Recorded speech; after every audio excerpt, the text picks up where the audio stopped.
22 number पर ध्यान दीजिए क्या कह रहा है। 22 नंबर में है ए, बी और सी साझेदारी में है। 31/12/2018 को फर्म को समाप्त करने का निर्णय लिया है, ठीक है। और कहता है कि बी को सभी संपत्तियों को बेचने के लिए नियुक्त किया गया है। यानी बी नाम का एक साझेदार है जिसको इस बात के लिए डिप्यूट किया गया है कि आप सभी संपत्ति को बेचिए, सभी दायित्वों का भुगतान कीजिए, ये सारा कार्यभार आपको मिलेगा, ठीक है। और इस बात के लिए उसको कमीशन मिल रहा है 10%। और 10% कितना पर? तो बी को प्लांट और मशीन तथा देनदारों से वसूल हुई राशि पर 10% कमीशन मिलेगा।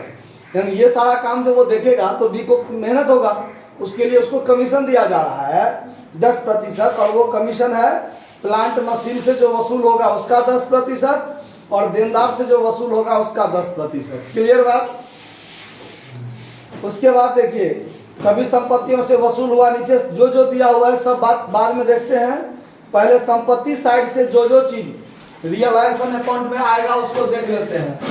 तो यहां लिखिए टू सन्ड्री एसेट्स। तो टू सन्ड्री एसेट्स में आएगा plant machine, plant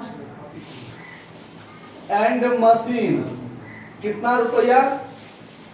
36,450। 36,450। Computer 8,420। Computer 8,420। उसके बाद देनदार 16,650। डेटर है 16,650।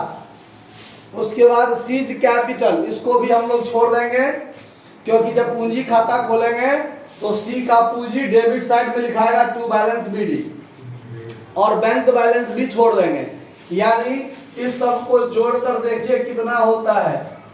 तो 50, 50, 100, 20, 120, 1, 4, 4, 8, 6, 14, 1, 15 के 5 हासिल 1, 6, 6, 12, 8, 20, 1, 21 हासिल 2, 3, 1, 4, 4, 2, 6, 61,520 होगा। क्लियर? आप लोग भी चेक कर लीजिएगा, मोबाइल से जोड़ के देखिए कितना होता है। उसके बाद देखिए बाय सन्ड्री लायबिलिटीज में आइए। बाय सन्ड्री लायबिलिटीज में तो इसमें क्या क्या चीज है देखिए। पूंजी और लाभ हानि छूट ही जाएगा। क्रेडिटर और बिल्स पेबल ये दो चीज लिखाएगा। क्रेडिटर्स और बिल्स पेबल कितना कितना है? 25,380। 25,380 और 4,000 मतलब 29,380। क्लियर बात? अब आगे देखिए क्या है कि देनदार से वसूल 15,800 मशीन को बेचा गया 46,000 में और गुडविल को 2,500 में बेचा गया। इतना वसूली हुआ है। तो वसूली में यहां लिखेंगे by bank account assets realise, ठीक है, जिसमें डेटर से कितना आया है? 15,800। उसके बाद मशीन को बेचा गया 46,000 में, यानी प्लांट एंड मशीन कितना में? 46,000 में। और गुडविल से कितना आया है? 2,500। 2,500। ये तीन संपत्ति हो गया। अच्छा 16,000 के लेनदारों ने कंप्यूटर को इतना में लेने पर, अच्छा वो तो बाद की बात है। संपत्ति से वसूली इतना ही हुआ है। इसको जोड़ लीजिए कितना होता है? 8, 5, 13 के 300 हाथ में 1, 5, 6, 11, 2, 13, 1, 14 के 4 हाथ में 1, 4, 1, 5, 1, 6, 64,300 होता है। अच्छा अब ध्यान दीजिए बी को जो ये सारा कार्यभार मिला है संपत्ति से वसूल और दायित्व को भुगतान करने के लिए और उसको कमीशन मिल रहा है, तो उस बात को हम लोग यहां लिखेंगे डेबिट में टू बीज कैपिटल अकाउंट। कॉस्ट में क्या लिख देंगे? कमीशन। ठीक है, उसको कमीशन मिल रहा है। और कितना राशि पर कमीशन मिल रहा है वो ध्यान दीजिए। तो देनदार से और प्लांट मशीन से जितना वसूल होगा उसका 10%। तो इस दोनों से कितना वसूल हो रहा है देखिए, 45 आप 15 60 एक 61,800 कितना वसूल हुआ? 61,800।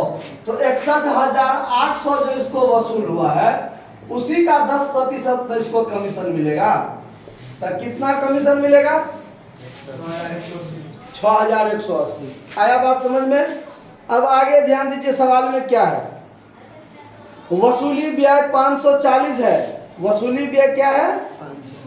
तो यहां पर ध्यान दीजिए, बहुत तरह का ऐसा यहां पर नियम बन जाता है कि जब साझेदार को वसूली करने और दायित्व को भुगतान करने का भार मिलता है और सवाल में कह देगा कि इस काम के लिए उसे 10% कमीशन मिल रहा है और वो साझेदार समस्त वसूली व्यय को भुगतान करेगा।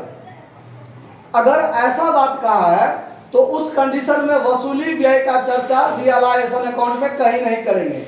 मतलब हम साझेदार को कमीशन दे दिए कि आप इतना में सारा काम कर लीजिए और समस्त वसूली व्यय का भुगतान आप कीजिएगा, तो साझेदार पर्सनली उस वसूली व्यय का भुगतान करेगा, ना कि फर्म के द्वारा होगा। आया बात समझ में? तो ऐसा स्थिति में वसूली व्यय को रियलाइजेशन अकाउंट में कहीं नहीं लिखा जाएगा, छोड़ दिया जाएगा। लेकिन जब ऐसा बात स्पष्ट ना कहा रहे कि साझेदार को कमीशन मिल रहा है और साझेदार समस्त वसूली व्यय का भुगतान करेगा, अगर ऐसा नहीं कहा है तब वसूली व्यय का भी चर्चा रियलाइजेशन अकाउंट में करेंगे। आया बात समझ में? तो इस सवाल में क्या है कि देखिए, बी को संपत्ति से बेचने वसूल करने के लिए रखा गया है। बी को प्लांट मशीन और देनदारी से वसूल हुई राशि पर 10% कमीशन मिलेगा, लेकिन वो साझेदार समस्त वसूली व्यय का भुगतान करेगा। ये बात तो नहीं लिखा हुआ है। तो इसका मतलब है कि इस वसूली व्यय को रियलाइजेशन अकाउंट के डेबिट साइड में रखेंगे। आया बात समझ में? तो चलिए आप देखकर देखते हैं। To bank account expense, realisation expense कितना रुपया? 540। चलिए उसके बाद आइए, कहता है अब दायित्व को भुगतान करने के क्रम में कि 16,000 के लेनदारों ने कंप्यूटर को पुस्तकीय मूल्य से 20% कम पर तथा 200 रुपया अपने दावे के पूर्ण निपटारे में स्वीकार कर लिया। ठीक, अब यहां इस बात पर ध्यान दीजिए, 16,000 का लेनदार, कितना का लेनदार? 16,000 का लेनदार एक कंप्यूटर ले लिया। क्या ले लिया? तो 16,000 लेनदार को भुगतान करने की जरूरत नहीं है। वो क्या किया? तो कंप्यूटर ले लिया 20% कम पर। अब वो 20% कम पर ले चाहे 30% कम पर ले, हमको क्या फर्क पड़ता है? ना कंप्यूटर से वसूली होगा और ना तो 16,000 के लेनदार को भुगतान होगा, दोनों में से कोई काम नहीं। और 200 रुपया ऊपर से लेने के लिए तैयार हुआ कि 200 रुपया हमको, हम तो कंप्यूटर 20% छूट पर ले रहे हैं, ऊपर से हमको 200 रुपया और दे दीजिए, बात खत्म। मतलब 16,000 के लेनदार को कितना देना पड़ा?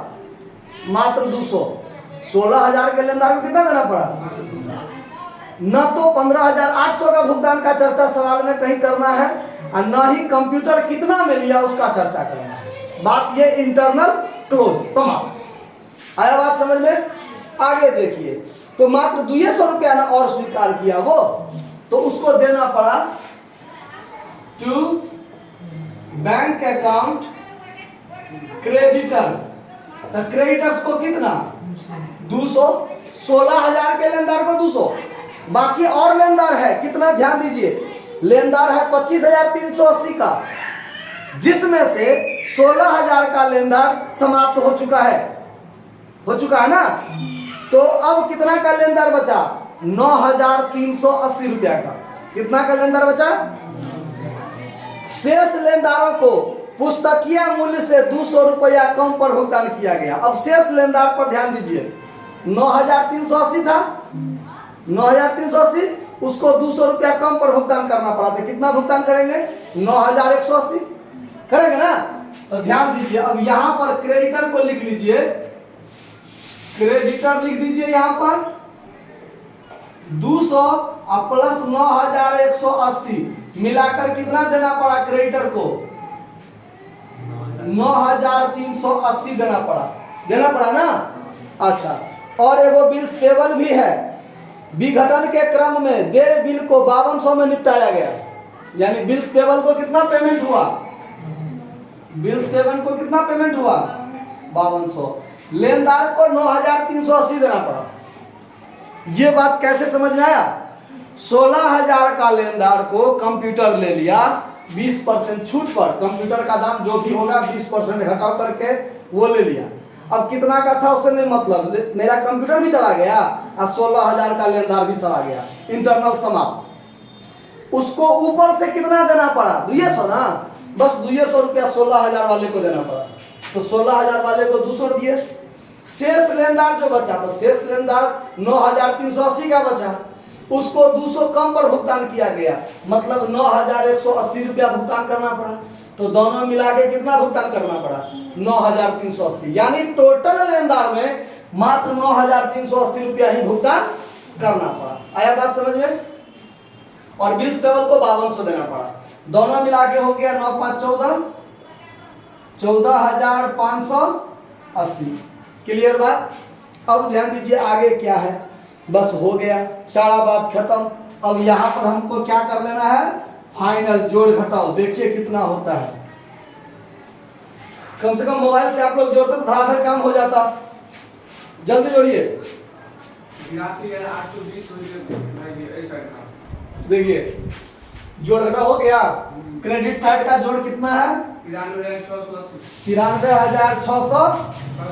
तो इधर भी 93,680 लिख लेंगे, और इसमें से इस साइड का टोटल जोड़ घटाइए तो घटाकर कितना बचता है?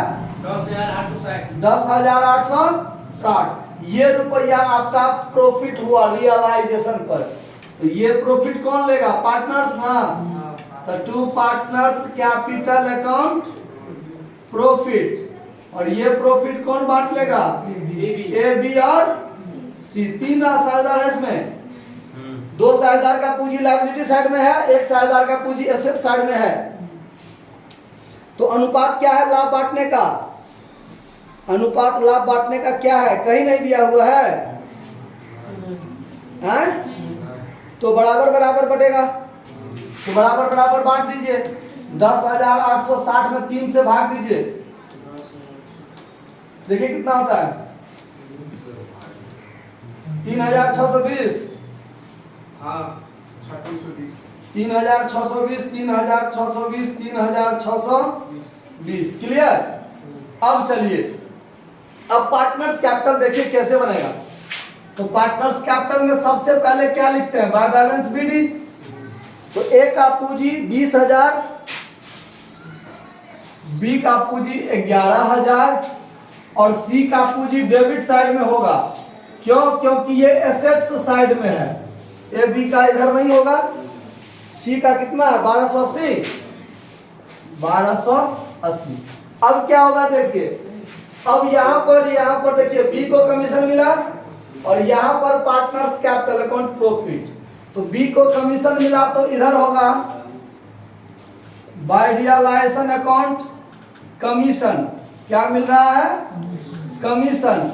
ए को नहीं मिल रहा है, बी को मिल रहा है 6,180। फिर होगा लाभ के लिए बाय रियलाइजेशन अकाउंट कौन सा चीज? प्रॉफिट ना। 3620 और 3620। रियलाइजेशन का बात हो गया खत्म। अब देखिए लायबिलिटी साइड में प्रॉफिट एंड लॉस अकाउंट 3,000 रुपया है, वो भी यहां बताया जाएगा। बाय पीएल अकाउंट प्रॉफिट कितना रुपया? 1,000, 1,000, 1,000। बात खत्म। अब तो कुछ नहीं है ना। चलिए जोड़ घटाव कीजिए। 20 3 23 23 1 24,620। यहां भी 24,620। 11,006 17,000 3 20,000 1 21,000 21,000 7 8 21,800 टोटल होता है। देख लीजिए आप लोग भी। 4,620, 21,800, 4,620। देख लीजिए जोटो सही है कि नहीं है। अब यहां पर क्या होगा, to bank account final payment, साझेदार का होगा भुगतान, तो एक का घटने वाला कुछ नहीं है, तो 24,620 भुगतान होगा, बी को 21,800 भुगतान होगा, और इसको कितना भुगतान होगा, 4620 से घटाइए, 40 हासिल 1, 2 1 3 3 6 1 1 2 2, 2,300 यही होगा ना, 2340। इसका मतलब कहीं जोड़ में गलती हुआ है भाई जी, ये वाली साइड गलत है। कहाँ गड़बड़ाया है देखिए एक मिनट। सी का पूंजी 1280, ठीक है। बी का तो 12,000 है, लेकिन 11,000 आप दिए हुए हैं। भाई ठीक है। अरे बी का पूंजी 11,000 है, बी का